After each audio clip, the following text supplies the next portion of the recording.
People and I don't pay a want premium. to. Basically, what you're saying is that Vegas is so desirable that they'll pay a premium. Yeah. They don't care about rates going up, prices going up. People are coming out of state. They're putting a lot of money down. So where's the real desire to not be here? I do so many deals. You just don't like the desert? I don't know. Yeah, I mean, I do so many deals that people work from home now. They can come here and buy a bigger home. Taxes are cheaper, right? Yep. Everything. Weather's you amazing. can have your own office at home, right? You don't have to be somewhere. I mean, do you guys work from home? Yes. Yeah, Yes, we do. You work from home. I mean, unless I'm on a gig, then I go to the site. But yeah. but everything's out of your home, Yeah. right? 100%, yeah. Yeah, I mean, so you look at how this is played out with COVID and everything going on. I just don't see this stopping. 4.5% though. It's interesting to see because if we get to that point, what is going to happen? Are we going to slow down? Well, I'm just going to be clear because I wasn't clear actually. I was referring to the prices of homes and how much they've gone up in value, and that kind of slowing just a little bit. But I don't think that people are going to stop buying here. 100%. The price of the home is not going to increase like we had last year. Right, that's what I was But referring to. The idea that people are going to stop buying. It's still No a way. pretty No way. good deal. No, it's Vegas. Yeah. Well, Yes. 2010, like I said, they appreciated just slightly when this. It's a very similar market. If you look at, I'm about demographics. I'm about data, History. of history. Right, yeah. Numbers man. It rhymes itself. Not always follows itself, but it does. You look at 7% in 2010, right? And if this does happen this year, are we going to be in those same percentages? Very subtly, less than double digits. Are we going to be there? I feel that's what's going to happen. Now, could we get more inventory if we get to 4.5% interest rates? Maybe. That'd be nice. I mean, at that point, is it just the cost is too high? We see wages are starting to increase to compensate for that a little bit.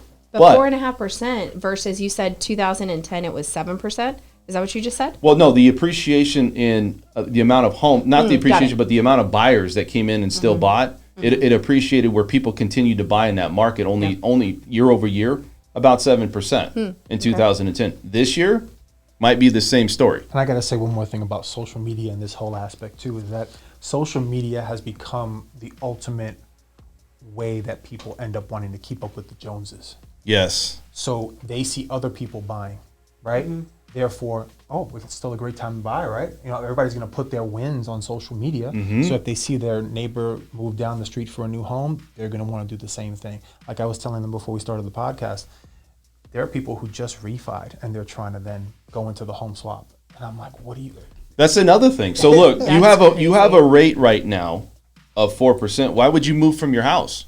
Yeah, why? That's another thing of why you're going to see that. Yeah, exactly. Go ahead. We talk about inventory. Well, yeah, because you're here. Yes, you have equity, but then rates are going up, and there's no homes. Where the hell? where do you go? Where do you go? Where do you go? Right. So I always look at it like this. This is a unhealthy market.